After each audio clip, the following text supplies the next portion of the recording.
At least 25 people have died, and more than 38,000 acres have already burned. You know, you have that footage of flying into LA, and it's just on fire. It's an aerial perspective to the devastation in the Palisades. You see house gone, house gone, house gone, house gone. You know, when I got the call that my daughter lost her home, and then I was told, well, the firefighters ran out of water. Right. I said, that's an impossibility. Karen Bass, God bless her, has never run anything. As a taxpayer, you're sitting there going, hold on, I pay taxes so that there's fire engines. You know, there were some major problems. Letting the shift go home, which was 1,000 firefighters that could have been available that weren't. Not pre-deploying in the Palisades. Why didn't they pre-deploy? I don't know why they didn't. I mean, I just have to tell you, it is a mystery to me today.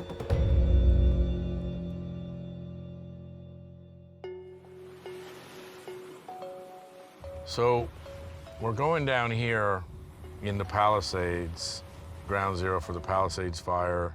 Reason why I wanted to do this for our first episode of season 2 is I nearly had 2 houses burned down. People will say, oh, you know, poor guy. One is my house, one is my ex's house. One in the Palisades fire, one in the Malibu fire. And there's problems with, obviously, your house burning down, toxicity, insurance, rebuilding. This has led to a larger problem, political ineptitude, who's to blame, what's going on, what's gonna happen going forward. It's become a political hot button. People saying, look, LA is a failed city. So, for the first premiere episode of season 2, I wanted to get and talk to people about what the hell happened in LA when basically the city burnt down. And, you know, we're driving through the Palisades right now and every house is gone. The scope of the devastation is crazy. So we're gonna talk to the mayor. We're gonna talk to Rick Caruso, who's been outspoken, and a controversial figure because his Palisades village didn't burn down. He built it to not burn down, and he paid people to firefight it, and everything burned down here. So we're gonna ask people what the hell happened and try to figure it out and figure out how to not do this going forward, because it's absolutely horrific. Rick Caruso! Yes, sir. The man, the machine. Here he is. I'm just gonna get this down, so I'm gonna read it quick. Okay. You just stand there and look good. Okay. Served as the youngest commissioner of LA Water and Power in LA history under Mayor Tom Bradley. Yep. It's Chinatown, Jake. Chinatown was a good movie. Water and Power. It was all Yes, about it water was. and power. Yeah. Mulholland. There you go. Selected as president of LA Police Department, reduced the city's crime rate to the lowest level in 50 years. After the Palisades fires, founded Steadfast LA, a civic nonprofit dedicated to accelerating the rebuilding, which we're going to talk a lot about today. The Wall Street Journal have called you the man who could save retail. Los Angeles Business Journal, the Walt Disney of retail. How about that? We're here to talk about something very serious, which is kind of a bummer. I have a house in Palisades and live in Malibu, so this is a very personal. I think I've gone through the 5 stages of grief for this, you know. But I was angry, and a lot of anger, a lot of people getting mad. And then there was sort of places that burned down and places that didn't, right? And we're gonna go over, see now here, we got the rebuilding, we got it all going on. This is, right, the reason why we chose this place to start is because your retail village is right here. That's right. And it didn't burn down. That's right. And then right across the street, it did burn down. Right. Everything around us burned down for the most part. My houses, both of them, nearly burned down. I'm on the fire line on both Malibu and Palisades. I had a double whammy. And basically, my neighbors jumped over my fence, stuck pipes in the fire lines into my pool, and sprayed my house for 12 hours after they forced me to evacuate, save my house. Good for them. But you had private guys save your. That's right. We had a plan. And there's a big controversy over that, and I want to get into that. Why is that a controversy if you're saving your own stuff? Well, first of all, not only did we save our own stuff, we saved everything around us. Yeah. So we saved the other side of Sunset. Right. We saved all the commercial buildings and homes. I think in the beginning, there was such a reaction because there was just so much anger and fear. Yeah. And not understanding. The reality is what we did is we were prepared, unlike the city. Right. So we had our own water tanks, we had our own fire department, we had our own retardants that went up. Yeah. But most of all, we built this with non-combustible materials. Right. We knew we were building in a fire zone. And so the combination of all of those things coming together, including really smart team of people that were prepared, saved us and saved the buildings around us. Why is that controversial, though? I don't think it is anymore. I think in the beginning, it was this big question mark, what happened? Now in this community, there is this incredible gratitude that our building survived, and it really is going to be the cornerstone of the rebuilding of this whole town. Right. And we're leaning in heavy to do that because we're going to be a big part of the rebirth of this community. Do you think it was as simple as why did his stuff stay up and the other stuff burn down? It could be, and I don't blame people for being shocked and angered. Listen, my daughter lost her home, my son lost his home, we lost a home. To your point, you're angry about it. Yeah. You know, when I got the call that my daughter lost her home, and then I was told, well, the firefighters ran out of water. Right. I said, that's an impossibility. That doesn't happen. Which I want to get into. But it did happen. Yeah, I want to get into, like, so you're here, you're intimate with what happened. You know, we hear about the reservoir, we hear about the run out of water, we hear about the broken pipes. Right. We hear about the decommissioned fire trucks. Right. All true. Really? Complete failure at so many levels, starting with the mayor. First of all, the bad judgment to not even be here after the warnings. Karen Bass is in some political hot water over that trip she made to Africa, to Ghana, in the days before the fire broke out, even though warnings had been in effect before she took off. Second of all, to not be prepared, to not have her city departments prepared, to not have LA Department of Water and Power, the tanks fully full. The main reservoir, 7 million gallons empty because there was a tear in the cover. Right. It was empty for a year.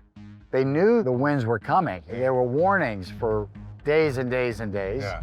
Didn't fill it up. Yeah. Although there were warnings that I frankly wasn't aware of, although there were warnings, I think our preparation, wasn't what it typically is. Fire department didn't pre-deploy. Right. They could have put out the fire quickly. They had done that weeks before. Didn't do it this time. Why? Why?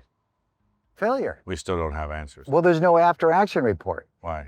Where is it? We're like over 6 months into it. Right. There's no report that even says how the fire started. Right. No report that says what could we have done better? How are we going to prevent this in the future? The head of Department of Water and Power still has her job. Right. After that level of failure, the only thing that makes sense is we have incompetent leadership, and that incompetent leadership has impacted the whole org chart of the city. And all of these people around here are paying the very dear high price for it, including people's lives that were lost. Before we go further, I want to this is a podcast, but we do a video podcast. Yep. I want to apologize for the sound, but at the same time, I want to thank you for coming out here because we wanted to show people. Yeah, I love being out here. Yeah, we wanted to show people what it looked like because I think it was national news. Yeah.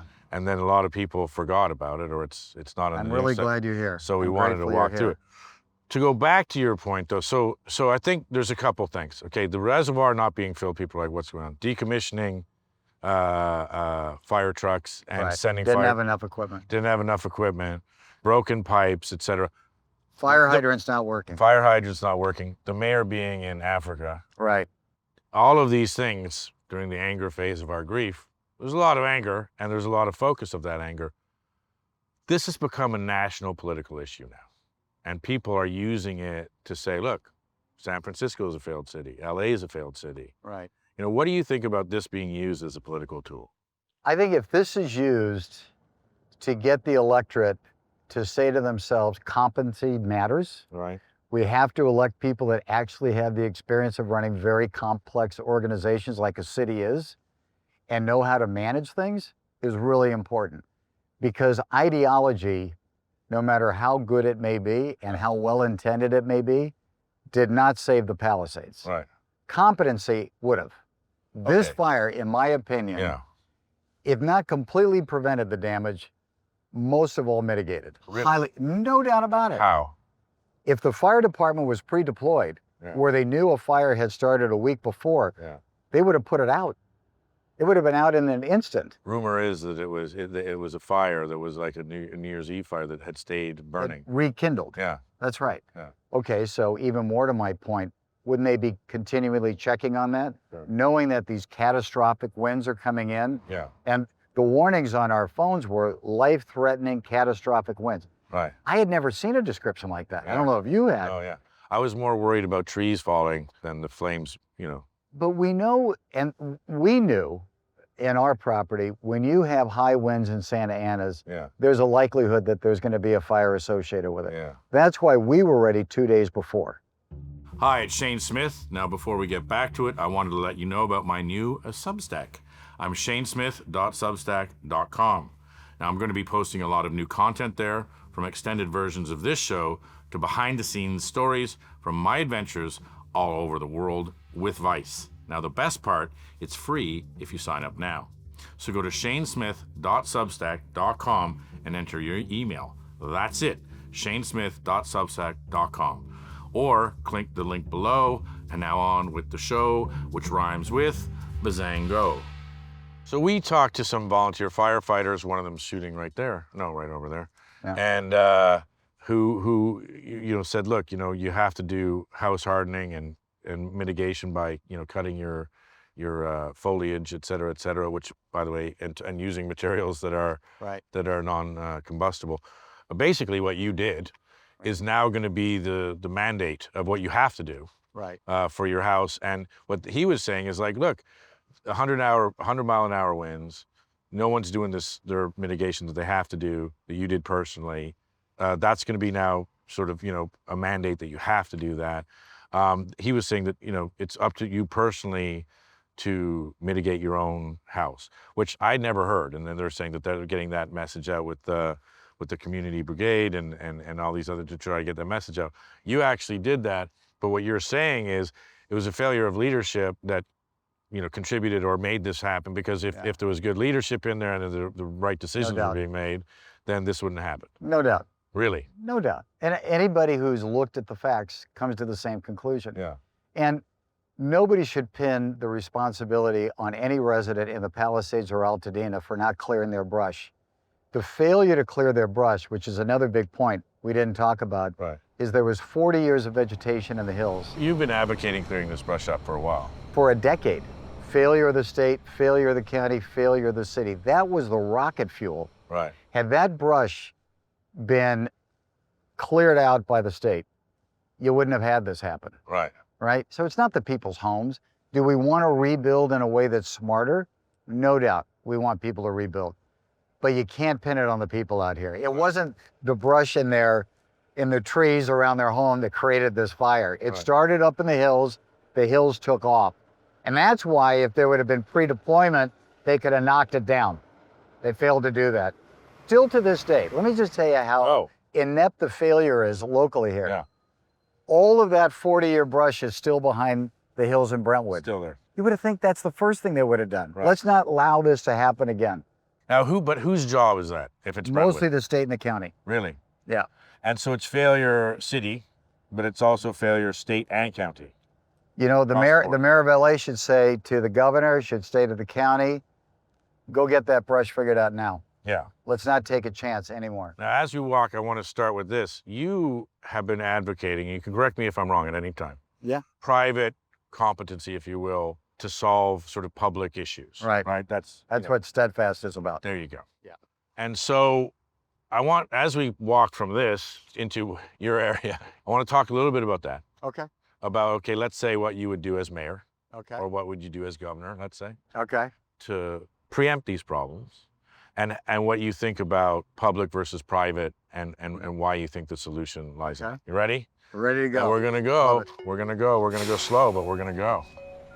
So you're famous as a retailer. You did the Grove, and this is the sort of center of the Palisades Village, right? A city center for the Palisades. It's a downtown. Deeply involved in the community. So obviously when the fire happened, what are you thinking? You take me back to ground zero, take me back to the night of the fires. What are you thinking when you hear Palisades is burning? So January 7th, which by the way, was my birthday of all the darn things. Lord. So the family was together. We were gathered that evening at our house. We live in Brentwood Park, so that's about 10 minutes from here. And we were just getting evacuation orders also. Fear and concern is growing tonight as flames light up the Los Angeles hillsides. Extremely strong winds are fanning the dangerous and potentially deadly flames. But when this started, in the beginning, when I got word of it, in the afternoon, I was hopeful they were going to just shut it down. The winds were not high when the fire started. Right. So they could have put aircraft in the air and they could have had this pre-deployment that we talked about. Right. That evening, we had evacuated with all of our kids out of the area, and is when I got the call that my daughter's house was burning down because of the lack of water. Yeah. I was just horrified, and that's when I called the news. Yeah, yeah. And I said, "Are you guys reporting this?" And they said, "It can't be accurate." Right. And I said, "I know it doesn't sound like it can be accurate, but it is. Wow. They've run out of water." So firefighters came in very, very quickly trying to put out the flames, and they very, very quickly ran out of water. I was angry. You were angry, yeah. I mean, I was angry. Yeah. You know, we had houses burning down and no water and no firemen.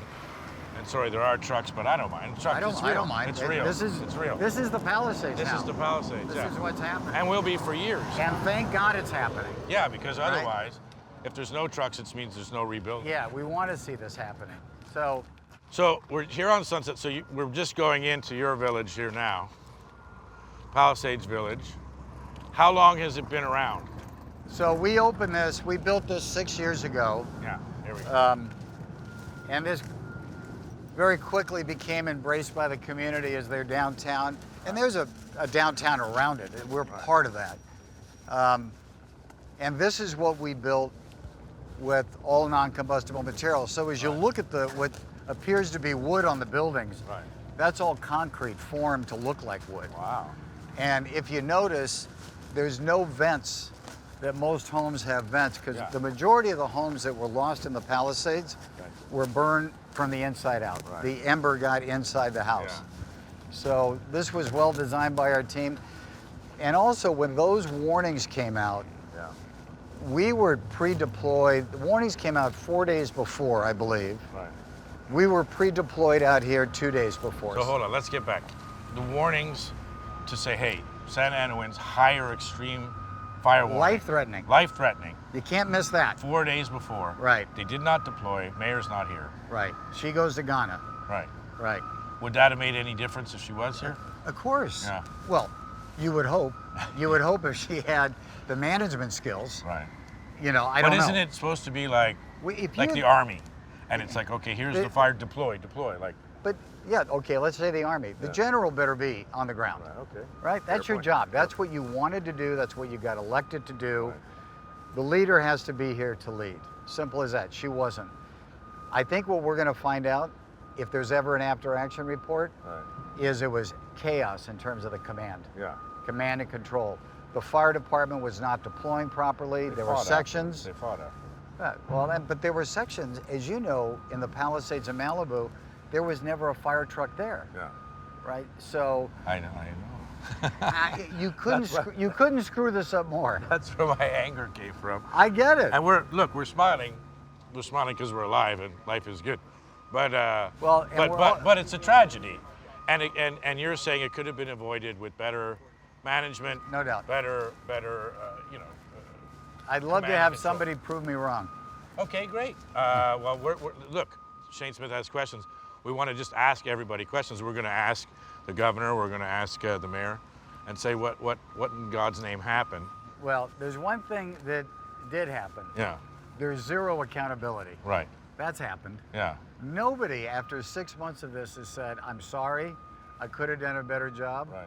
Or here's how we could have done a better job. Or here's what we'll do in the future. Right, bingo. Yeah. Here are the changes that I've just made to make sure this never happens again. We're Yeah. hearing none of that. Yeah. Why? They're not smart leaders. Karen Bass, God bless her, has never run anything. And we knew in taking this job, it was going to result in failure.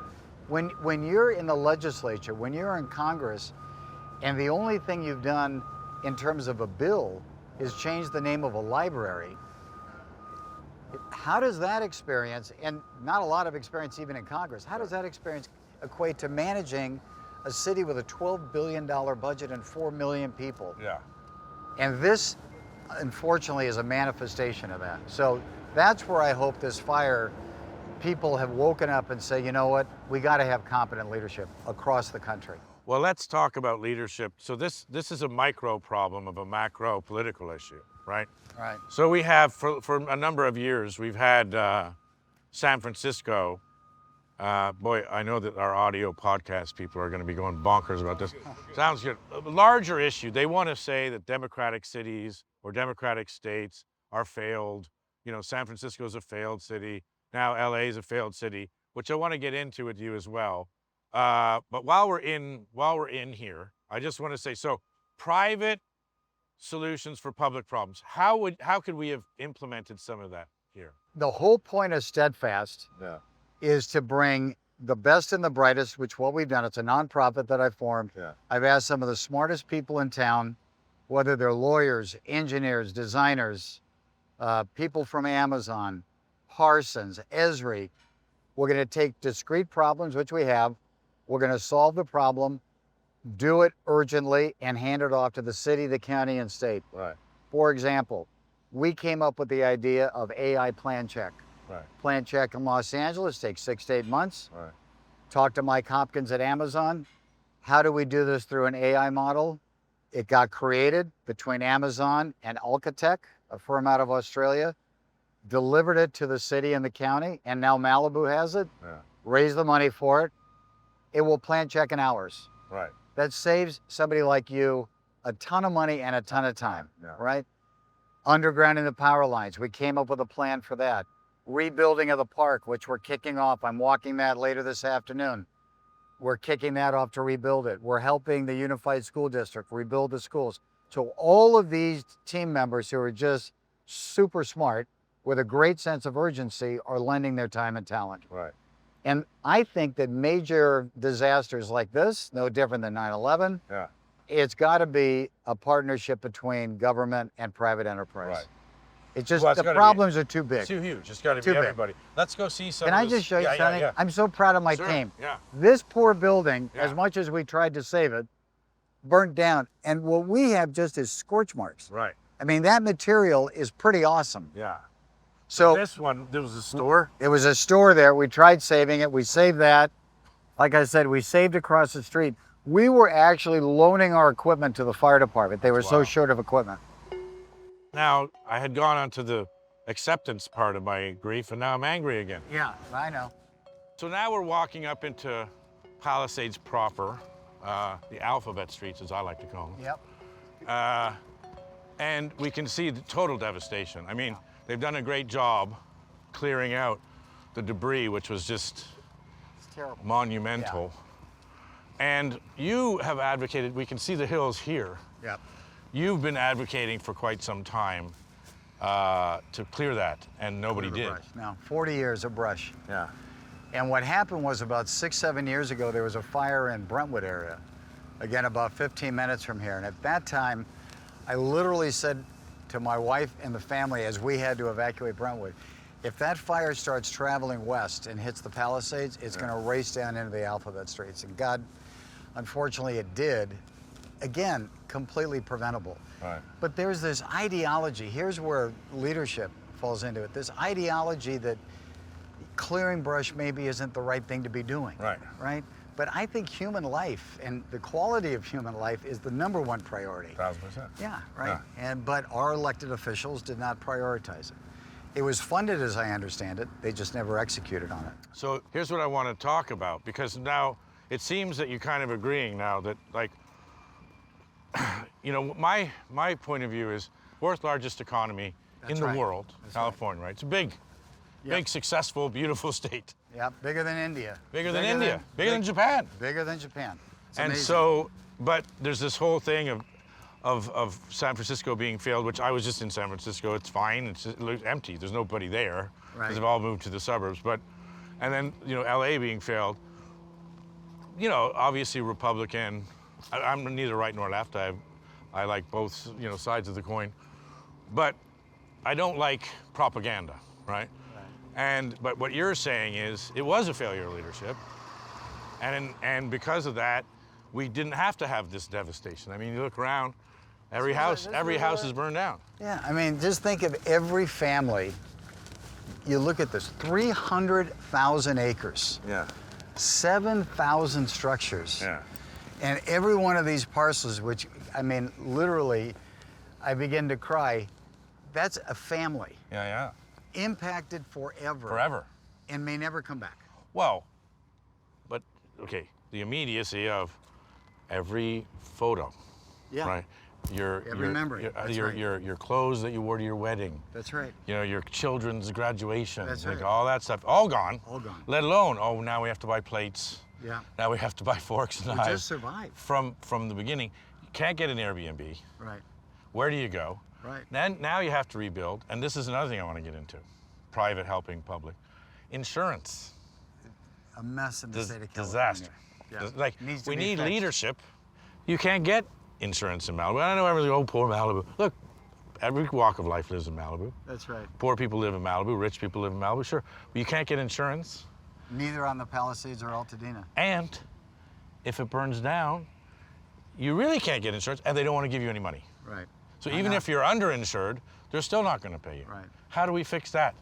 Well, this is where the state and the federal government, which is very frustrating, needs to come together. Yeah. People need to put politics aside because this is too big for politics. There we go. And Trump and Gavin and Bass, Yeah. the county, all need to be working together. Yeah. There can't be this, I don't like California, or California didn't vote for me, so Yeah. I'm not going to. No. This is a disaster beyond disasters, one of the largest in the history of the United States. There you go. The federal government needs to be rolling in here with funds Yes. to help rebuilding, to support the insurance system. And the state needs to demand that the insurance system changes. Yeah. That gets insurance companies back in here Yes. and makes it competitive. There's a way to do that, Yeah. and they're not doing it. It's a huge problem, and one of the, here we can keep walking, but one of take my the, jacket there off you now. go. One of the biggest problems, I think, started before the fire. Now, obviously the brush, 40 years of brush, and by the way, when I point over there, that whole hill has just been burned. Every house on that hill has been burned. Everywhere you look around here, Yep. all around me burned where I live. Then there were torrential rains, mudslides, Right. and now it's wild flowers and green, and it looks great. A sign of life, though. But no, and nature rebuilds. So like this, you know, we see green, we see some flowers, but like literally every single house is burned down. Yeah. I mean, the scope. To your point, unless you come out here and walk around, You don't get it. You don't get it. Which is why I thank you for your time today.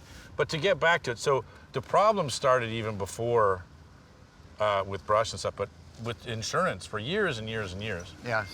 Everyone was underinsured. Yeah. and or not had no insurance, and then so it burns down, and everyone it's caused sort of an exodus. Yeah. People are leaving because they're like, well, I can't afford to rebuild. And we got to change that because we How? got to How? rebuild that. Well, again, go change the system. The system in California and insurance has been designed to really constrain what insurance companies charge. Yeah. Well, when you constrain capital markets, if capital markets are done well, it brings in competition and pricing comes down. Right. So we need to relieve that, encourage insurance companies to come in so that they can allocate risk. The more insurance companies that are here, the better. Yeah. But even the state system is failing. Yes. So this is where the governor, with the help of the federal government, needs to come in and change the insurance system and demand that insurance is here. We went through this problem years ago with flood insurance. Yeah. And now you have national flood insurance programs. Yeah. We need to be looking at whether or not it makes sense to be duplicating that. So this family can start rebuilding and not have this exorbitant insurance rate. And what about the fact that, okay, we have global warming, you know, this is going to get worse unless we fix stuff. You know, the winds get worse, the heat gets worse, the drying effect gets worse. We know it's going to get worse, so we have to do things to stop. Are you thinking of running for mayor again or governor or anything? I'm looking at both. I haven't made a decision. Yeah. Governor's spot's going to be up for grabs soon, I think. It is, yeah. So, both come up in about a year. So then what would you do as either A, governor, or B, mayor? Well, on the mayor's side for the Palisades, because this is in the city of Los Angeles, the red tape has got to be expedited. Again, we're over 6 months into it, and I think there's 90 building permits. Right. It's slow. 90 out of 7,000? Yeah. So, I mean, come on. I mean, expedite it. Power lines need to get underground. Yeah. New infrastructure needs to get put in the streets. Yeah. All of that has to happen now because you don't want it to happen while people are rebuilding their homes. Yes. We got to suspend this ULA tax that if this family, for example, can't afford to rebuild and has to sell that lot, They get taxed. they get taxed. But there's a double tax. They get taxed. If it sells to a developer, he builds a house, then he pays a tax again. Right. Which means he's building in that tax on what he pays for the land. Right. Right? That's just unfair. They've lost everything. So those things should be done quick. It's like urgency, let's go. The state level, we got to make sure we have the right infrastructure. We got to make sure that we're clearing brush. We got to make sure that we're undergrounding power lines across the state. Yeah. That's got to be a major thing that we're doing. But we've got to be providing financial support, and he's got to figure out a way to work with the Trump administration to get federal dollars out here and put this bickering aside. It's getting nobody anywhere that needs the help. And why do you think there is the bickering? Is it because you didn't vote for me, so go to hell? I don't know. Yeah. It's like, who's got time for it? And Right. again, as I said, the problems are too big. Politics have to go aside. Yeah. What I think everybody in the state wants to see is people working together and moving the needle forward to increase the quality of people's lives. Yeah. So, Well, that's the other thing is I guess there's a lot of anger, and there was a lot of anger on my side anyway. We pay some of the highest taxes in America, if not some of the highest taxes in the world. yep. And then you're like, well, what do we get for it? What do you get for it? That's right. Because they're like, well, it's up to you to save your own house. Right. You know, and you're like, well, what am I paying the tax for? Exactly For fire and reservoirs and. That's exactly right. Yeah. And that's why it sort of angers me, this notion that people should have protected their homes. Right. They were paying taxes to have the fire department service them. Yeah, yeah. Right? Simple as that. Yeah. They failed. The city's obligation is, number one and foremost, keep people safe. There you go. They failed. Yeah. Simple as that. I mean, you look everywhere around you here, Yeah. it's all wiped out. It's all wiped out. Yeah. And so, how do we rebuild quickly and efficiently? Which, by the way, I must say, it looks a lot better It's getting there. than I thought it would. You know, when you first drive through the Palisades, and by the way, the lower third of Malibu is gone. Yeah. Well, we lost our home there, There you go. along La Costa Beach. There you go. So the lower third of Malibu is gone, and you sit there and you say, okay, it's going to be what, 5 years until life goes back to normal, which is again fueling the exodus. Here we can. I think there's ways, and we're working with a bunch of home builders, ways to expedite the building process. Yeah. So at Steadfast, we are working with a building alliance where we've got a bunch of home builders Yeah. that will have different elevations, different interior floor plans, but pre-approved, pre-designed at a much lower cost. So this family can pick a plan. Right. That firm builds it for them and it's turnkey. Bang. And we're really trying to ramp that up, and it's starting to catch on, which is great, because we Yeah. want more and more of that. Because I think it's, and here's my theory, I think it's like that flywheel that you start moving. Once the village opens up, our property, Yeah. once the park opens up, Yeah. the schools are opening up this fall, most of them. People start seeing their community come back, it will start motivating people to rebuild. Like, There you it's go. gonna happen. So we've got to constantly give hope to people. I love the positivity, and I love the fact that you did save the downtown, because then there's something to build off open of. and to build Yeah. off of. However, you brought it up. People are getting dual taxed. They're underinsured. So I just want to go up to this lot here. It's a typical lot. So if I'm a family and I lose this and I'm underinsured, and I think this seems to be insured because they've cleared it and it's sort of getting it ready to rebuild. This one still got the ruin and the damage and the famous, standing chimneys. So first of all, a lot of these are for sale. Yeah. So people can't rebuild, they're underinsured, so they have to sell it. They have to sell it, or they've just decided at their stage of life, It's too much. too much. Or they've got kids that are now in school in Manhattan Beach, so they're not gonna move So back. people, they sell, they get taxed, but there's a massive, paperwork and everything for insurance. Even if you do get paid, then you got to rebuild. Right. And so that's on a per lot basis. So some of these lots could be 2 to 5 years to 10 years to never. Could be. So how do we come up with a plan that sort of deals with that complexity? Well, I think the Builder Alliance does a lot to help that out. I think giving people hope. I think a lot of people right now are at this stage. I want to make sure this community is coming back. People love this community, as you know. Yeah, I mean, it was so dear, so sweet. Fantastic. And so I really believe in my heart, once they start seeing it coming back, they're going to be motivated to build. Yeah. And then as a city, we just got to get out of their way and support them. Yeah. That's where we got to cut the red tape and make it really easy for that to happen. We're not doing that yet. The city is not doing that yet. But here's what I also say. You stand up here, you've got an ocean view. Yeah. It's 300,000 acres with an ocean view. Yeah. There is no better real estate in the United States Yeah. than Pacific Palisades. It will come back. Right. It's irreplaceable. And I think in the next year, when the schools are open and we're open, in the next 3 years, when you start seeing more and more housetops, rooftops coming up, it's going to catch on. What about the problems post-fire with toxicity? You know, the thing about, oh, if a Tesla burns the batteries and, you know, lead and lead paint and all the different things. What are your thoughts on that? I think everybody should be testing their soil. Right. You know, so this property that you mentioned here, so that was claimed by the Army Corps of Engineers, and obviously they haven't cleaned here. But even when you're clean, our recommendation is you test. Right. So speaking of how LA has become a sort of political hotbed, you were just saying someone from Europe called you and was saying how bad is the Palisades? Palisades is bad. Malibu's bad. Altadena's bad. Can't Altadena forget about Altadena. Yeah, Altadena might be the worst. Now, I have friends from Europe, and I just got back from recording over there, and they're like, "Oh my God, are you okay? Are you all right? You all right?" Not about the fires. Right. About the riots. Yeah. So it's become not only a national press story, it's an international press story. So immigration riots in LA. How does that affect you, and how does that affect this? How does that affect perception? How does it affect you trying to get through? You're talking to Amazon, you're talking to people, you're trying to rebuild, you're trying to get all this rebuilding. The immigration issues in LA, the protests, what do you think about that politically on the national scale? Well, I think it hurts LA from the standpoint, you want people to come to LA and invest in LA, build a business in LA, raise your family in LA.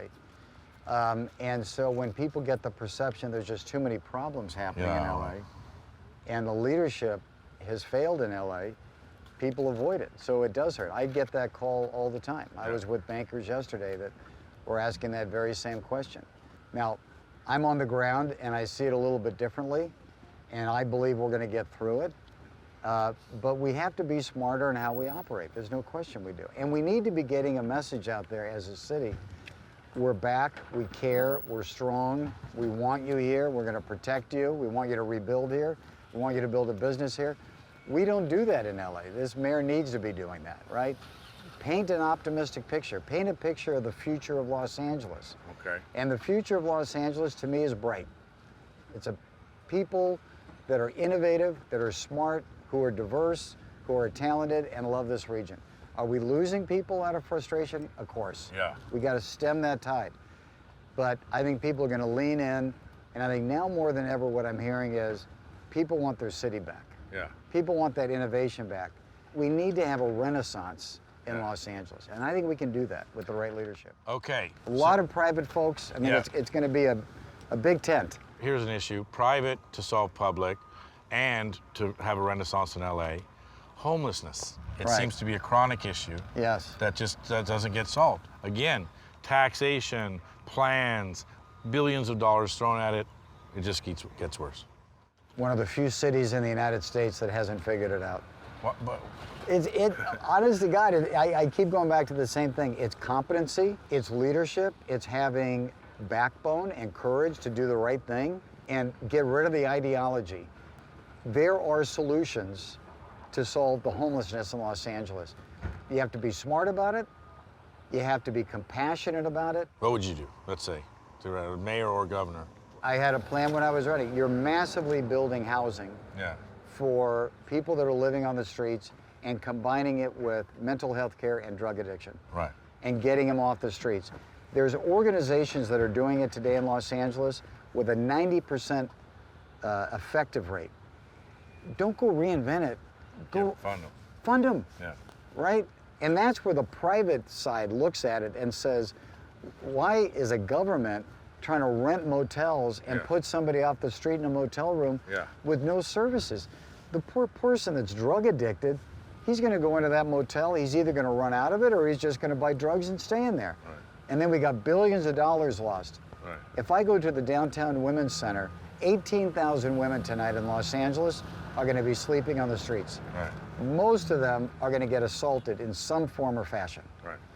You go to the Downtown Women's Center, 90% effective rate of bringing a lady in, a woman in, giving the treatment, they have housing for them, they change lives. Right. That's what we need to be doing. That's what I would do. But you can't allow the homeless population to take over communities and neighborhoods anymore. That was an ideology, that people were talking about, including Karen Bass. Don't criminalize homelessness. Nobody wants to criminalize it, but you need to help people, and you need to allow people that are not homeless have a quality of life. Well, to go back to it, I have two follow-ups on that. One is, I started this whole thing up, and now I'm coming around very elegantly, if I do say so myself. Fourth largest economy in the world, so a lot of money. Right. Highest taxation in America, so a lot of tax money. Yep. If this is a political game, why don't we send less to the feds and leave more in the state and put it towards these programs Or just manage our money better. or just manage the money better? The state's budget is over $300 billion. There you go. $300 billion. Yeah.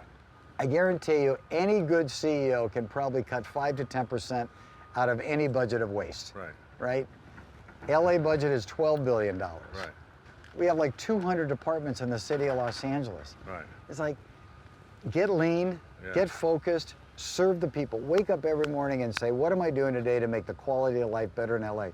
What am I doing every day to make the quality of life better in the state of California?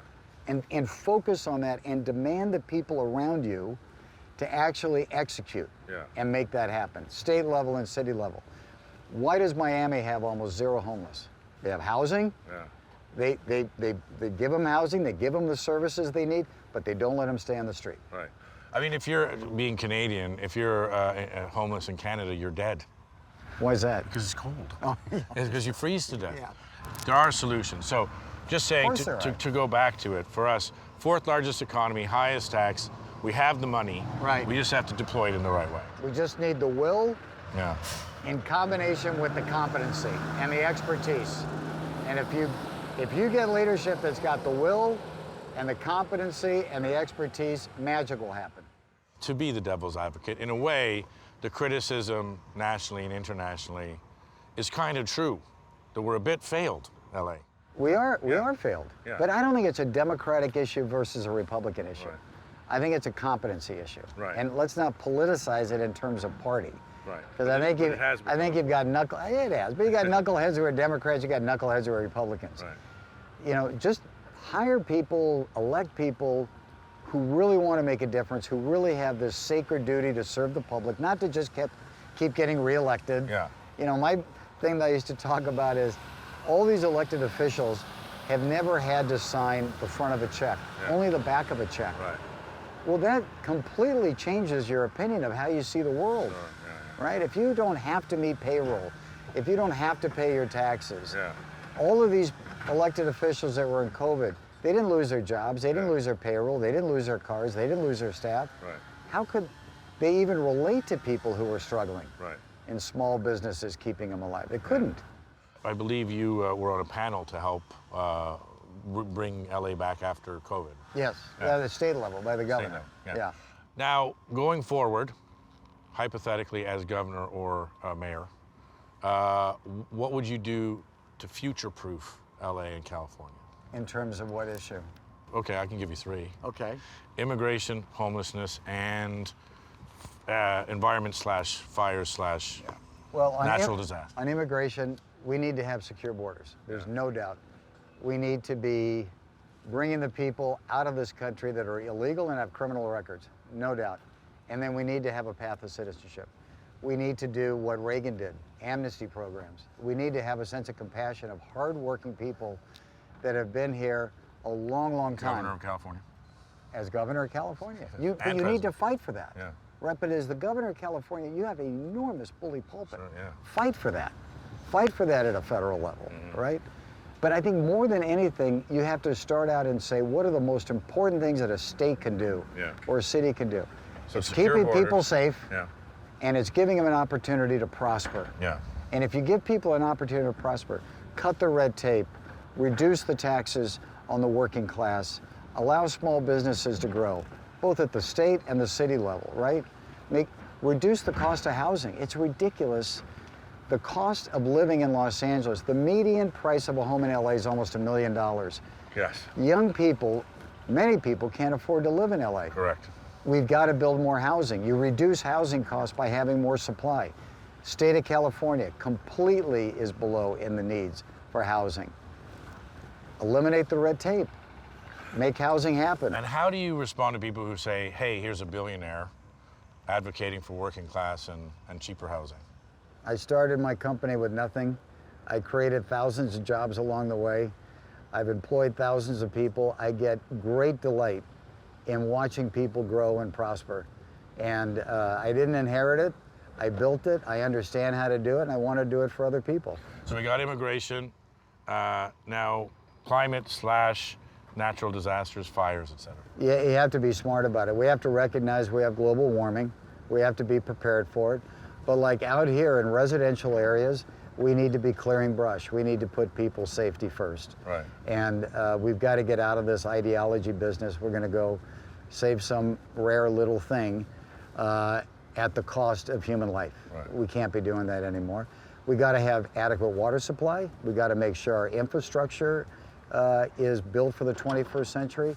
We shouldn't be having power lines above the streets. Everything should be underground. Why are we rebuilding the power lines? Well, supposedly they're doing this temporarily, but they should be in the street. Okay, here's a question. Why are we spending the money to do that? Yeah. And not just going in the street right now? I don't know why. Because you're spending twice the money. Yeah. Right? Makes no sense at all. Yeah. And all of these streets have to get repaved, by the way. Yeah, we went down to the ocean from the Palisades, and every, just ruptured, and all of the Now dig 'em up. sewage and the power lines are all. Why are we running phone lines? When was the last time you picked up your phone? I pick up my phone all the time, but it's a cellular phone. Exactly, Yeah, that's yeah. my point. Yeah. Why are we running phone lines? Yeah. We have systems now Why- like Starlink. But why are we doing it? Because there's no thought of innovation. There's no thought of creativity. And this is where private enterprise comes in. The mayor right now should be saying, who is the what group of most innovative people in communication? I don't care who they are. Bring them in and advise me how to rebuild the communication system in the Palisades. Smart. Why wouldn't you? Why wouldn't you? And they'll donate their time, by the way. Right. You know when we had the barricades or the checkpoints on PCH Yeah. and everything? And it was miles and miles down PCH, Yeah, 2 hours, yeah. right? I called the lady that founded Clear. Yeah. Do you have a Clear? Like Yeah. when you go to a Yeah, yeah. concert, you go to the airport? I said, Karen, can you develop for me a system with Clear on a phone so a resident can just put up the Clear and get cleared through? Yeah. She said, of course I can, but nobody's ever called to ask me to do that. I Wow. said, would you do it? Could you please? She said, we'll do it for free. Wow. And so we developed that, another Amazing. thing of Steadfast. Amazing. So, Yeah, because that was a problem. Because I was going back and forth from both, and look, the National Guard and the police, they're out there doing their job. They're doing their job. They have orders. right. But you're like, well, sometimes I get through, sometimes I don't. If my kids can't go to school in the Palisades, they can't go to school. That's right. So I have to leave Right, because the PCH is so messed up. right. Everyone's just doing their job, but But that's the why right hand leadership. doesn't. The right hand doesn't. know what the left Leadership's got to coordinate that because you need to have a logistics plan out here to coordinate all the movement of trucks and people hand's. Yeah, to make it very efficient. And you should be working 24 hours a day because the bad news and the good news is you're not keeping anybody up at night. yeah. Right. Yeah. So when crews are shutting down at 6 o'clock, why? Why? Yeah. 24 So who's hour day making cycle. who's making all these decisions? Well, it's got to come out of City Hall. Right. So I think it's City at the Hall. mayor's desk. Well, You we'll should ask ask the the mayor. Gonna Yeah. ask the mayor. All right, Mayor Karen Bass. So we took Rick Caruso's advice and interviewed Mayor Karen Bass about the fires here in LA. Next week on Shane Smith Has Questions, check it out. Bango.